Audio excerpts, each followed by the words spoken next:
Dr. John Madden.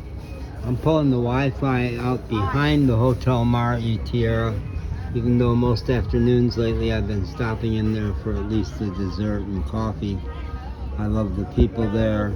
I've spent a lot of time around the marina here and in the hotel, and they have a great Wi-Fi. Today, it's the Day of Mothers in Mexico.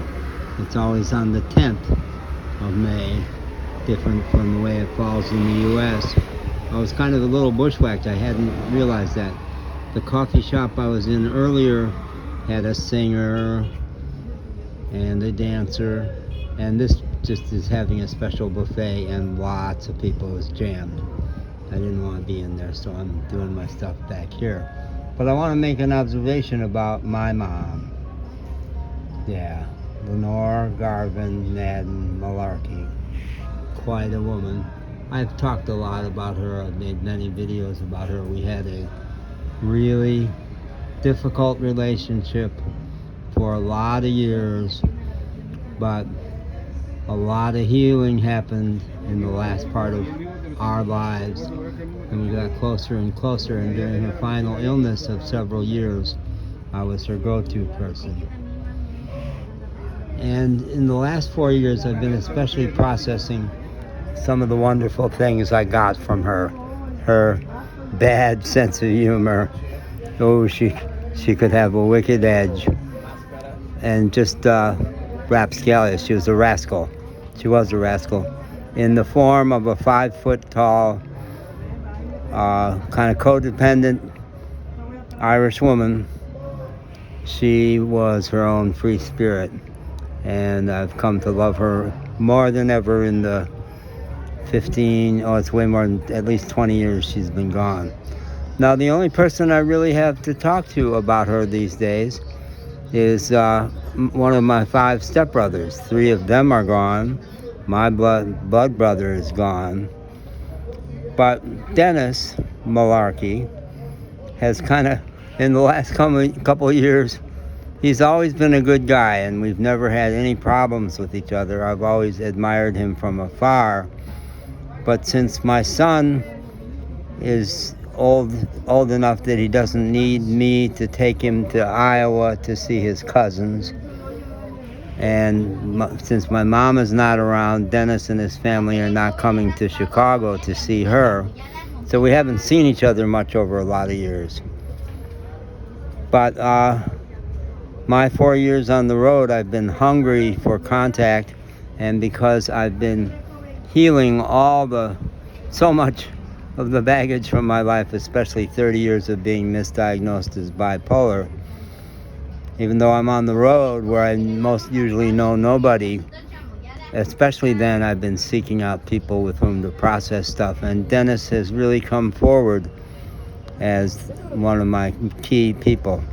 I spent Thanksgiving with him in 21 in Iowa. Went to Iowa on my way headed for the Southwest, right before diving south along the Mississippi for a month, and had a terrific time with him and his wife and one of his wonderful kids and that boy's spouse. It was really great. So we've stayed through Facebook Messenger mostly in touch, but occasional phone calls. We had one, they're cranking up some music in there. I may go in for that. I like to dance. We had one really bad encounter in Mexico almost a year ago. I don't accept unsolicited advice very well, to say the least. And I had confided to him about a tough situation I was in with a family that I had gotten quite close to, where the Don, the grandfather, and I, about almost exactly the same age, were very seriously at loggerheads about the treatment of 3 dogs who hung out around their restaurant. I very clearly did not ask for advice, just said, this is tough. This is feeling like a very tough juncture. I'm not quite sure what to do. But clearly did not ask for advice. Well, he gave it. And he not only proceeded to tell me exactly what I ought to do, but went on to say I should drop my cowboy macho stuff. So I gave him a couple of licks over that one. Kind of insulted him back, and violently enough that I thought the relationship was over, and it did get tabled for a while.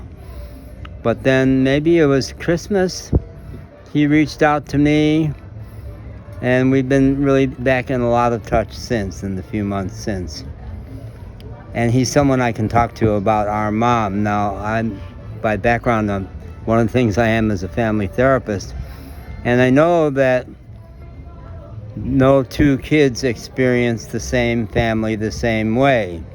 All depends on their birth order and when they came along and what was going on then. Dennis is significantly, not a lot younger than me, a little bit young, several years younger than me. And he's from a family that joined my family when I was in high school, so he doesn't know much about my early years. But in terms of that, and I was only in the home when the Malarkeys and Naddens had joined for about 2 years before I went off to college. But it was a really rough time, and his dad and I did not do well together.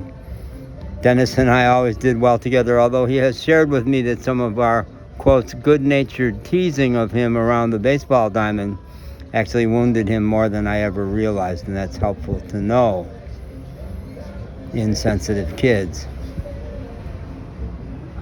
But,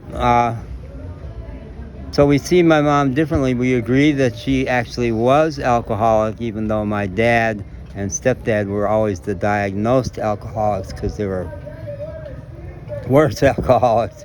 She never missed work and never got wildly drunk, but oh yeah, she routinely used alcohol to alter her mood. And it got in the way. I had one instance where my son was visiting me in the summer and was going to spend the night with her when I went to work early the next day. But when we got home from the movies, she was so altered that she scared him.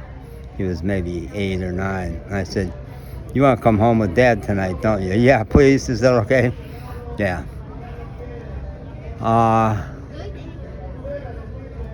In terms of their relationship, his dad and my mom, he's got a more appreciative slant on it than I do. But then his dad hurt me in a way that he didn't Dennis. So he's invaluable. So what do I want to say fresh about our mom that I haven't said already? I've related so many anecdotes in videos about times she was a badass. And I've also related quite tellingly the healing in our relationship and what a beautiful death she had. I guess one I haven't said, she smoked, as I do, right up till the end. And 2 days before she died, she had me escort her from the living room where the oxygen was into the bathroom where she could stand at the sink and have a cigarette with the door closed. Well, one drag and I heard her say, "John!" Her knees had buckled and she just couldn't do it. I think that was her last cigarette. Bless you, Mom. At the nursing home where she was for many weeks after the heart attack that the doctors told us was going to take her out in 10 weeks. Oh yeah, we'd wheel her out in the wheelchair outside of the facility to have her smokes. Absolutely. She was who she was. She was who she was. Sometimes she was nicer and more supportive than she really was, but man, if she didn't like something, you knew it. You knew it. Thank you, Mom, for that. Okay.